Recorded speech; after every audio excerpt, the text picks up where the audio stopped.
Hello and welcome back to the channel for more insights from historians and authors, of which came the title History Speaks. Today I'm in a scary mood as we're talking about death, and I know it's not everyone's favourite topic, but to help me get through the next half hour or so, it's really lovely to have an expert in the field. I can guarantee today's guest is alive and kicking. She is an historian with a lifelong look into the creepier side of life, or maybe we should say death. She runs her own tour company and travels around the nation's graveyards, digging up some of the most incredible stories you're ever likely to hear.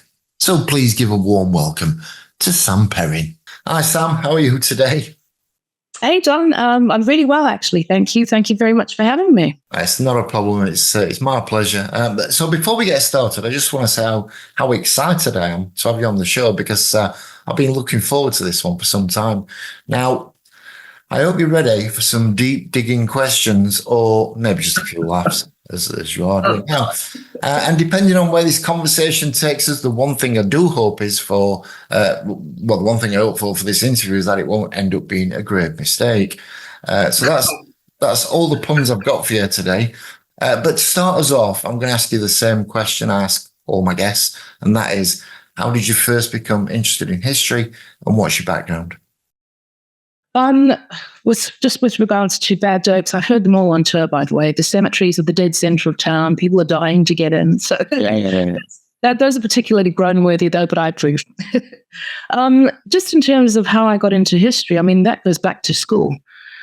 History and art were the only two subjects that I had a passion for. And in fact, without being funny, they were the only two subjects that helped me get out of high school, really. So I've had an interest in history since then, but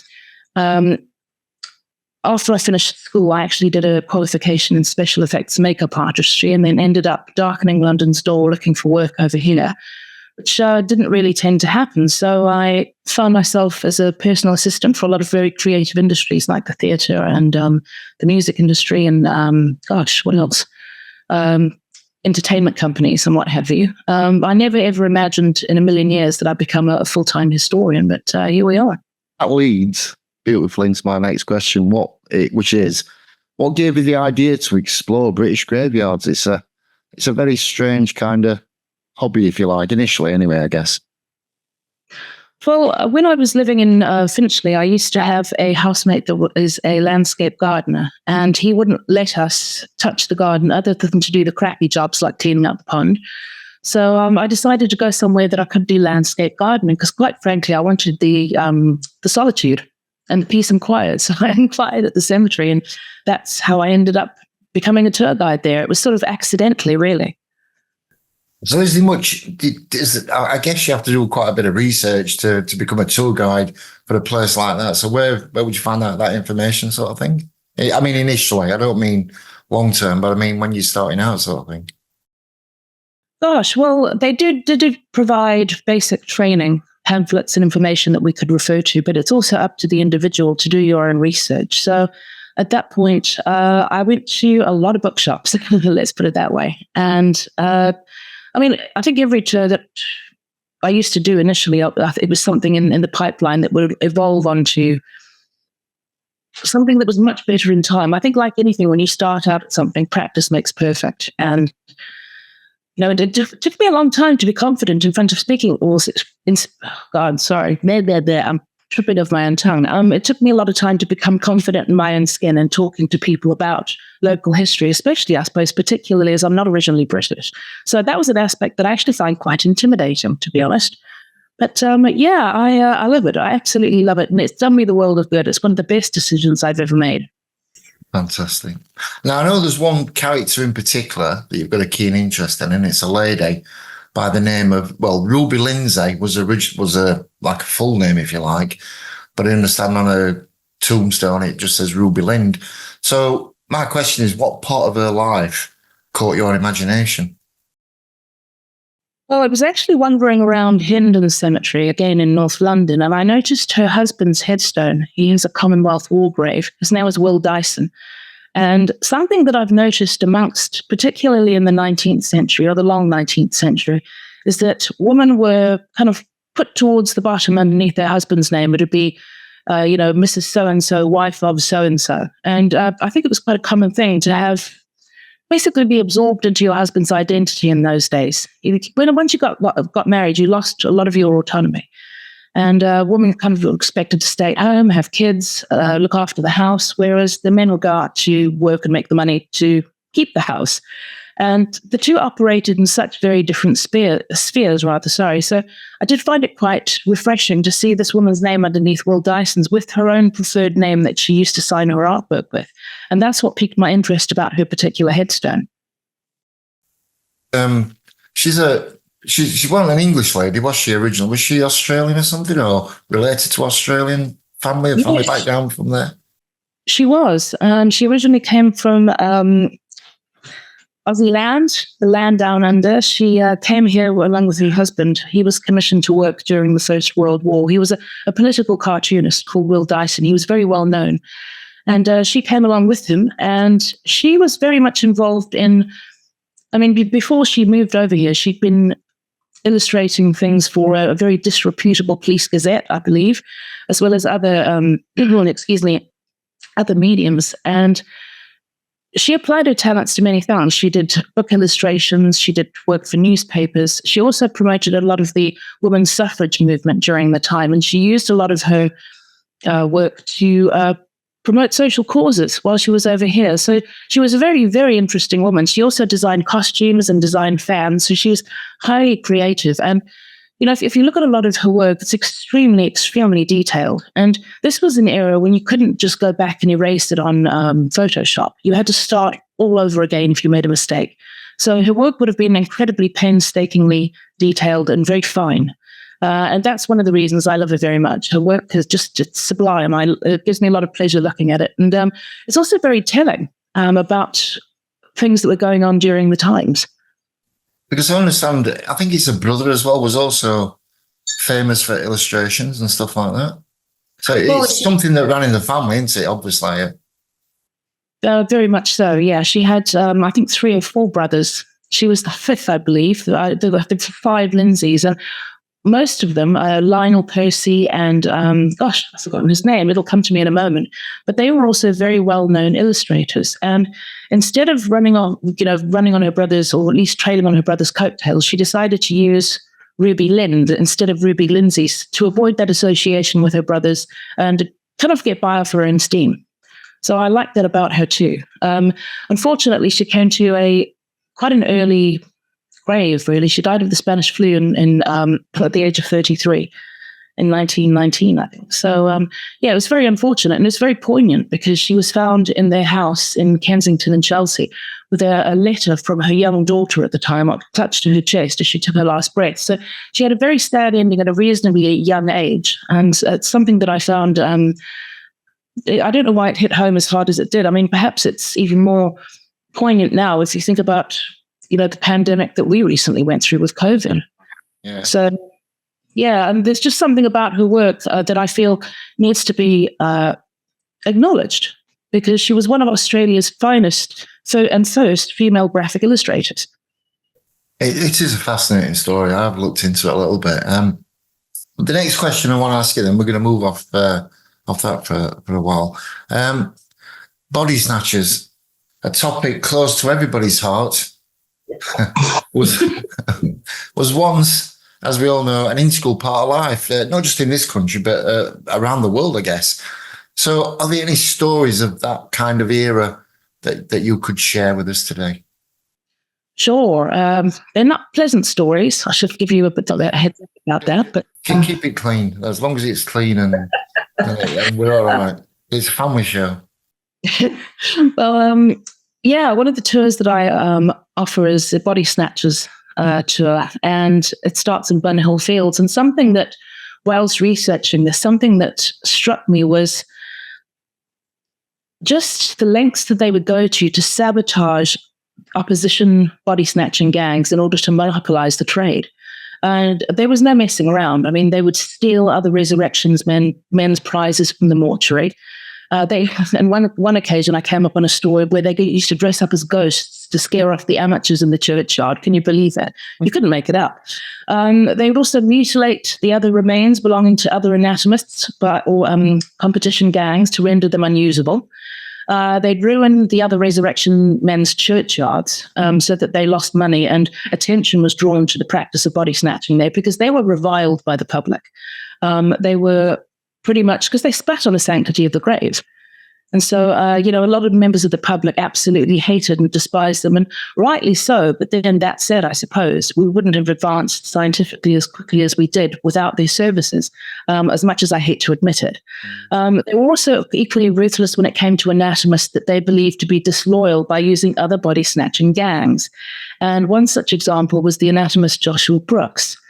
He was the founder of the Blenheim Street Anatomy School, and one of the most infamous gangs at the time was the Borough Gang, which was led by a guy called Ben Crouch. And when Ben Crouch stepped down, he was succeeded by a man by the name of Murphy. And so after an argument about money, Murphy left 2 rotting corpses, one at each end of Brooks's road, to draw unwanted attention to Brooks's premises. Because as much as the anatomists and the surgeons would say, oh, those body snatchers are awful people, they were just as complicit because they were still utilizing their services. On another occasion, Brooks used another supplier, and Murphy proceeded straight to the Union Street cop shop, rather, I should say, to report him. And the police turned up to find Brooks mid-dissection. On another occasion, Murphy sent Brooks an unconscious man in a bag in lieu of a corpse, making his point very well known, or making his displeasure very well known. These guys were ruthless. They were cutthroat. They had to be incredibly cunning, incredibly sneaky. And it shocked me the lengths that they would go to drive their point home. It is pretty grisly, but there we are. It's an amazing story. And there is a difference, by the way, I think, for people who don't know, between a body snatcher and a grave robber, because as far as I understand, grave robbers would go for any treasures that may have been buried with that particular person, whereas a body snatcher, obviously, are just keen on taking the body for experiments and science and whatever you want to call it, I guess. Well, I mean, the thing that amazed me here, too, is that body snatching, technically, it was if you got caught taking somebody's body, that was technically a misdemeanor because the body didn't belong to anybody. It's when you actually took their body with a shroud on it, or any of their possessions, or any of the clothing, that then became more of a punishable offense.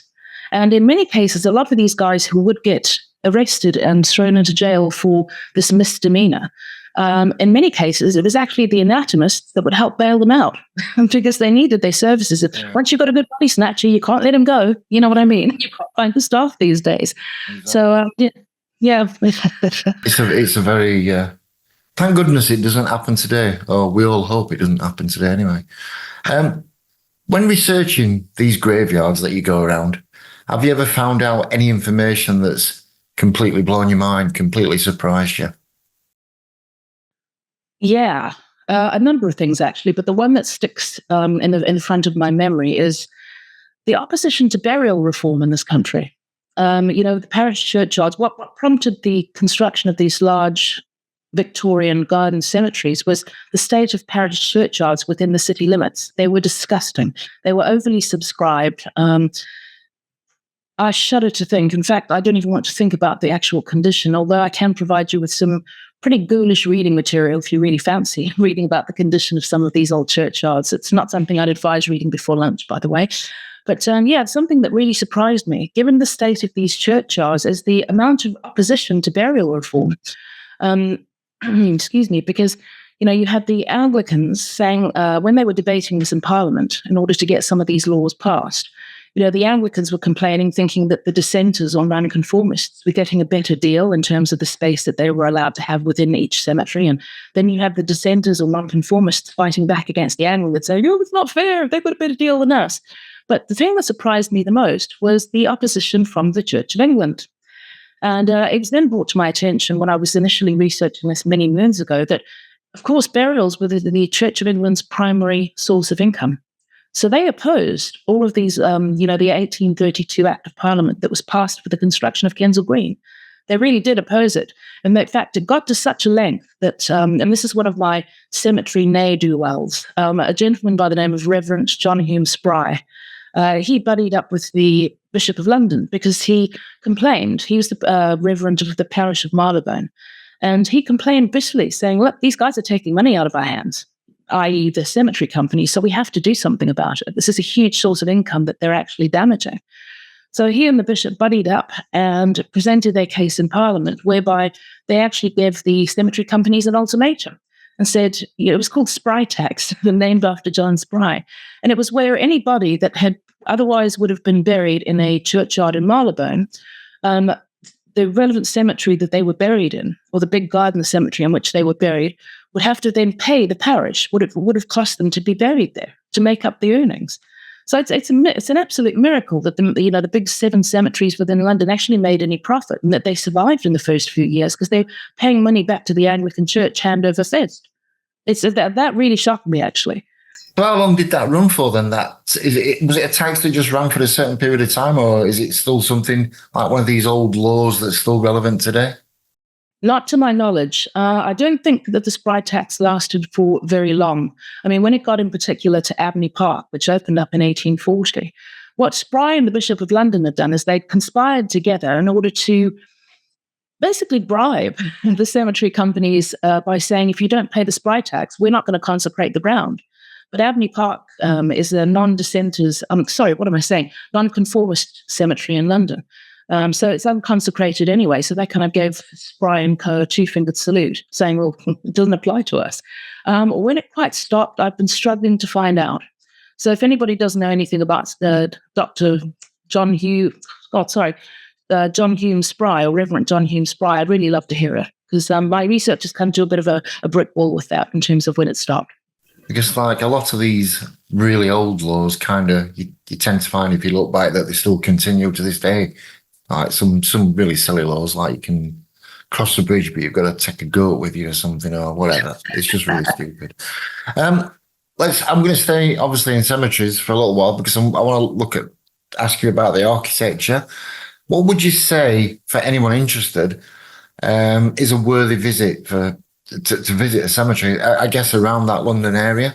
Which one would be the best one just to go and have a look and see all these possibly famous names, possibly unfamous people, but, with a great story behind them?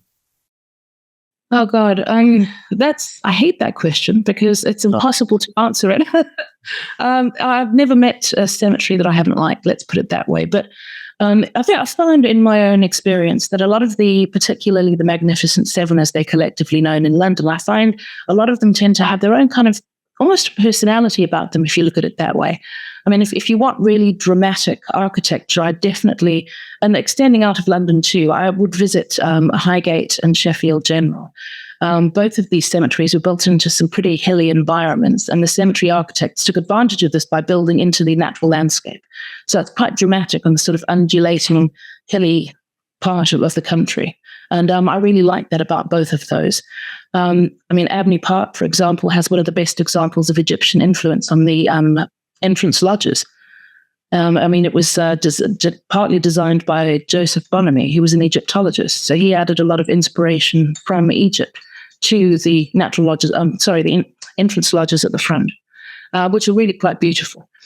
I think mosaic work, I'm quite fond of mosaics in cemeteries. So I really like West Norwood and Hendon cemeteries for that reason, on the basis that they have 2 beautiful Greek sections within each of those cemeteries. And some of the freestanding mausoleums and chest tombs are just beautifully decorated. They're very colourful, and they're in stark contrast to a lot of the, grey granite and, Portland cement that you'd find around other Victorian cemeteries. They're just really, really beautifully done.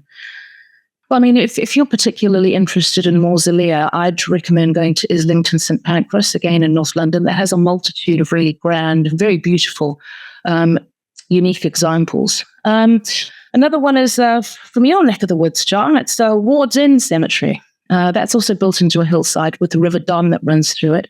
And it's a very special place. I just find it amazingly tranquil. So I really enjoy visiting it whenever I'm in that neck of the woods too. It's very peaceful there. I'm also including Hampstead because I do tours there, so I'm very biased, but it is a beautiful cemetery. It has some really very interesting people. I've never come across a cemetery that has sort of, is it 6 or 7 degrees of separation between people? I mean, I often like to refer to it as Victorian or Edwardian LinkedIn, with a lot of people buried in each particular cemetery, because at some point or another, they would have been acquainted with some each other. So I do find it fascinating making these connections with people who are buried in a particular cemetery, because, as I say, the chances are, I mean, London was a much smaller place back then, so the chances of them, rubbing shoulders within some very similar circles are quite likely. I mean, I tend to find that each cemetery does tend to have its own sort of personality, if that makes sense. So that's really interesting, and I'm sure people will obviously want to look into that a little bit more in the future. When you look into the life of a certain person, apart from the tomb itself, what means do you have to actually go and find out more? What resources are available? The British Newspaper Archive rocks my world. I get the vast majority of information about people from either interviews, a large number of times from obituaries. And if they were particularly famous or infamous, articles will have been written about them. So I find that the newspaper archive is amazing, as is the British Library. I've actually found reading other people's memoirs. I mean, I know that a lot of those stories might be anecdotal about whatever person you happen to be researching, but I think they can offer some really interesting insights into that person's character, or, stuff that doesn't necessarily get reported in newspaper articles about them, for example. Excuse me. Google Books is actually my surprise place that I found a lot of articles and pamphlets and serialized publications that aren't necessarily available on the British Newspaper Archive. So I have found Google Books to be really handy in that way. And, obviously the National Archives hold a huge amount of information on people too. So I find them to be a very valuable source of info. And, actually, I need to give a shout out to archivists and librarians, because they are unsung heroes to any historian. Without them, I wouldn't have anything to report on, really. So they're often amazingly helpful. In fact, they're almost always amazingly helpful, and sometimes, in some instances, provide information that you weren't even requesting in the first instance. So, yeah, thank God for them, because if it wasn't for them, I'd have bugger all to tell people on my tours. I was going to ask you as well, when you say look at the newspaper archives and things like that, I guess obituaries in years gone by would have been much more kind of descriptive than what they are today about a person. So is that something else that you tend to zoom in on and have a look at, if you can find them, that is? I do find them really helpful, because they often provide a very basic, for lack of a better term, a basic skeleton of that person's biography. So I have found them helpful in that respect, because they can often provide you a starting point in doing your research in terms of where that person may have been born or lived. So yeah, I do find obituaries to be enormously helpful, depending on how much information I have about that particular person. It is really interesting. Next question. How have burial customs changed over the years? And is that something that you would look at as part of your research on a particular person or persons? It's funny you should mention that, because I did bring this up on tours. I think, if we go back to, how far do you want to go back? I started at the Georgians, for example, because, they weren't nearly as theatrical as the Victorians. If you're familiar with the author of satire, Jonathan Swift, he was said to have, and I quote, "observed the merriest faces in mourning carriages, to which might be added that black clothes are but seldom accompanied with sorrowful countenances." In other words, people wearing mourning clothes, you often had big grins on their faces. They were traveling to people's funerals. Whereas if you compare it to, after Prince Albert died, during Queen Victoria's reign, she was often known as being the person who started the cult of mourning, because she wore black for the rest of her natural life. And a lot of people emulated that with the deaths within their own families. And so, I think it was a lot more sorrowful. There was a lot more, death is always a sorrowful thing, but there was a lot more etiquette and rules that were involved with Victorian mourning compared to the Georgians, for example. Many people followed it throughout the following years. And then if you look at the Great War, that changed many things about how burials and funeral processions were conducted, because it was such a devastating event. And so many young men were sent home that I think a lot of these large cemeteries with so much pomp, I beg your pardon, large processions with so much pomp and ceremony, they were often viewed as being more distasteful than anything, given the large numbers of young men who had died. So, after the First World War, I think the big ceremonies and big processions were actually toned down significantly. If you look at cremation, that was only legalized in 1885, and it took a while for people to start utilizing that as a way of body disposal. Sorry, I hate to put it so clinically, but it's the truth. And that took a long time for people to accept, because you couldn't be resurrected at the second coming if your bones were dust. It was also religious ideas or ideals that interfered with people adopting that practice sooner. But as soon as it was recognized as being a more hygienic way of body disposal, I guess, and it took up far less space than a burial, people started to, change their views on cremation. And now, particularly if you look at, since we've gone through the COVID pandemic, we now have no frills cremation services where mourners don't even have to attend a service. The ashes is just simply, the remains are simply cremated and the ashes returned to you.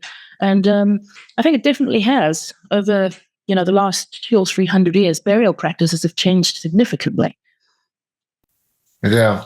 I was just thinking back when you started off talking then about the people who were smiling when they were going to a funeral.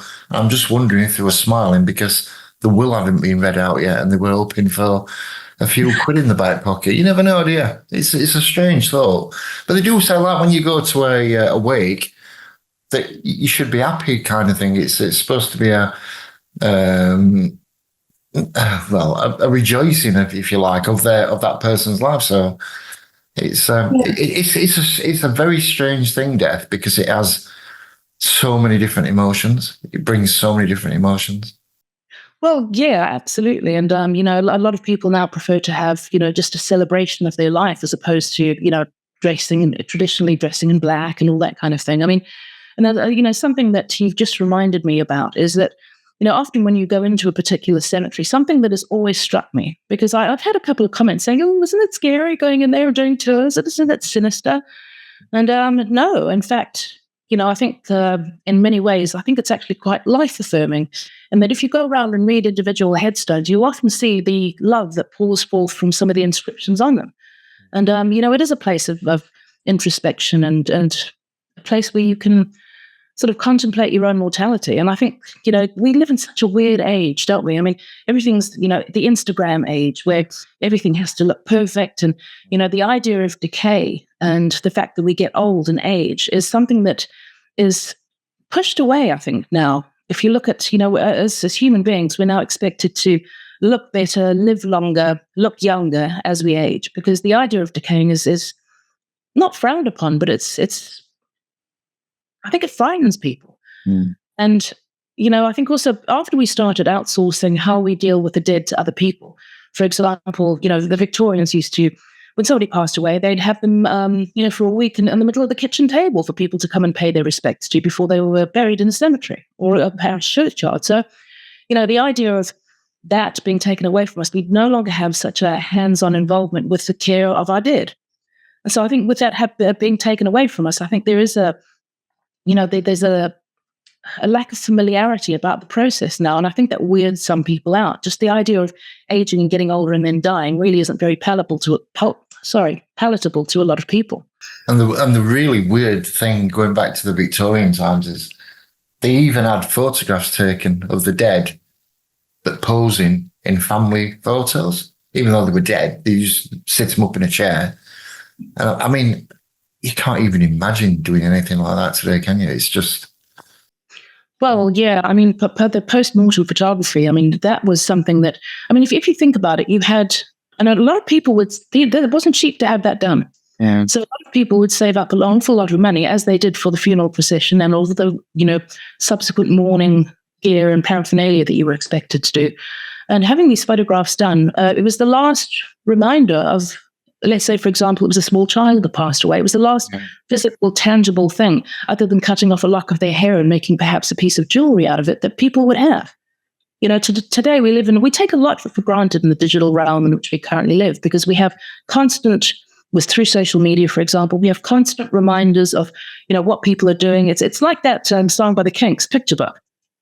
Of proving the photographs of proving that we love each other. I also often think of it like that because we have this multitude of digital references to go back to where you can see people interacting and, having pictures of when they were on holiday in sunny Southend, for example. And, a lot of Victorians didn't necessarily have that. So those pictures, those post-mortem photographs were often the very last tangible thing or image that those people would have of their loved ones. I'm going to, excuse me, I'm going to move on to the next question. I know you've covered probably hundreds, maybe thousands of people in your time, but which one have you covered that's your favourite and why? Oh God, that's it's such a tricky question. But I mean, other than Ruby Lind, who I adore her, I have to say I give an online talk about London legends of burlesque, in which I have 3 ladies buried in 3 different cemeteries within the London area, and I love all of them, all 3 of them, because they were incredibly sassy. They were very, very talented. And they found some very creative ways of getting around the censors for doing burlesque and, in some instances, striptease. And I find that, the ingenuity of how they also, would put on certain performances. And, burlesque has a very, very different meaning now to what it used to do. So back in the day. But that's just a very hard question. It's like asking a parent if they have a favorite child. Another favorite. It's not that bad, surely. I guess these are my children, I suppose, in a weird way. Oh, God, that does sound awfully weird, doesn't it? Anyway, that's how I roll. But I suppose another favorite of mine is probably Michael Faraday, the physicist and chemist. He's buried in Highgate West. And I absolutely adore that guy because he came from such incredibly humble beginnings, but he went on to revolutionize the scientific landscape with his discoveries. And he also delivered his Christmas lectures in which he encouraged little kids to learn about science. And I really admire him for that. He's an absolutely fascinating character. So, yeah, he's probably another one of my absolute favorites. Very well said. He is a very interesting character. I think we might have already crossed this a little bit, but we'll just go through it again. So when it comes to what kind of resources, which are the go-to ones for anyone who may be interested in following your path and looking into this particular subject? Well, I suppose becoming a cemetery historian is quite a niche thing, to be honest. But if you were interested in, getting involved, the first thing I would recommend doing would be starting by signing up with your local Cemetery Friends organization, whether to be a volunteer tour guide, landscaper, helping out on open days, that kind of thing. I think that's where you can get a lot of cool information about your local cemetery from. I'd also attend their AGMs because often many positions pop up for example, to be a trustee or a researcher, whatever they have going. So there's a few opportunities in that I would definitely consider looking into if you wanted to get involved in your local cemetery. I think also try going on as many guided tours of other cemeteries as you possibly can. Because, all of these large garden cemeteries are all from a certain period in history. And I think, I highly recommend doing that. And also visiting the National Funeral Museum in Beckton in East London. Is there really a museum called the Funeral Museum? I've never heard of that. No, it's the National Funeral Museum. The Funeral Museum, even better. Yeah, it's absolutely fascinating. And, it's very easy to lose 2 hours of your time wandering around. It's run by Thomas Cribb and Company. And they have some beautiful artifacts there, as well as, I could absolutely quite easily lose myself in the collection of reference books that they have there. I happily spend many hours just sitting reading, looking at some of the paraphernalia and some of the accoutrements of death, I suppose, if you want to look at it that way. It's an absolutely fascinating place. I really recommend going and have John show you around. And it's a wonderful place. I'd highly recommend visiting there too. Unbelievable. I've never heard of that before, so that's news to me. And who would have thought there'd be a museum on death? Yeah, I've got to be honest. When I first heard of that, I was part of it was going, yes, because it's obviously right up my alley, as it were. So, Yeah. I mean, in terms of other things, I definitely invest in copies of Dr. Julian Lytton's The English Way of Death, The Common Funeral since 1450. That's a wonderful resource to go to, as well as James Stevens Curl's The Victorian Celebration of Death. Both of those are really good books to start off with. Amazing. It's the whole subject is just so fascinating. So yeah, I'm really kind of enthralled by all this information you're coming out with today, because even I'm learning stuff. Now I know finally you give talks on this particular subject. So where can people find out more about yourself? Well, I give online talks and do talks in person for various organizations. So unfortunately, I am in the process of, fortunately, I should say, I'm in the process of having my website constructed and designed. It's taken a while because I'm doing it myself, and this is not my forte. But anyway, for the time being, you can find me on Threads and Instagram. I'm London Tombs. That's my handle in there. I also run my own little deathly tour guiding company called Tempus Fugit Tours. So you can find me on Instagram and Threads under the same handle. And also on Blue Sky, I'm under there as being Miss Sam Perrin. So you can look me up on social media. I'm no longer on Twitter. So I don't think many people are actually left on Twitter now these days. Yeah. Have you ever considered, and I don't know if you have, you may already have, but I don't know about this, but have you ever considered writing a book on the subject? I've considered, in fact, I've started 2 or 3 separate books on various people, but not on the subject as a whole. So yeah, it is something I'd like to think about, but I'd like to, finish the writings on those 3 individuals first. One of whom has to remain secret because she is such a fascinating woman. I don't want other people to get wind of her. It's so funny because you become so protective of some of the people that you research, It almost feels as though you're kind of your mates, even though you've been separated by a century and a half. It's the strangest thing when you become almost, bonded with your subject matter. But I mean, there must be a reason that you'd write about somebody you like and respect. So yeah, it's a funny old thing. I'm keeping one of them close to my chest at the moment. But yeah. Have you ever considered trying to find living relatives of some of these people just for more information? Absolutely. This is where Ancestry is a massive, massive help. I found. I mean, a lot of people have taken more interest in cemetery research and ancestries thanks to shows like Who Do You Think You Are? I mean, I was working at Highgate at the time, and we saw a massive boom in people coming and asking about their family history and where they could find relatives of theirs buried in the cemetery. After that show aired, because it sparked something in people that made them more interested in, doing their ancestral family trees. So yeah, ancestries are fantastic. I mean, you can also get the other sites like My Heritage, for example, but I have found that really, really incredibly useful in tracking people down, because more often than not, you can only get a very limited amount of information, and especially photographs through things like the British Newspaper Archive or the National Archives. So the next best thing is going to somebody's living relatives. Mm. Well, I think, Sam, that is the perfect place to end our fascinating chat today, because I've learned so much from you. And I just wanted to thank you for taking the time to join me. It's been riveting and to listen to some of these stories. And it's been an absolute pleasure chatting with you. I'm sure everyone watching will feel the same.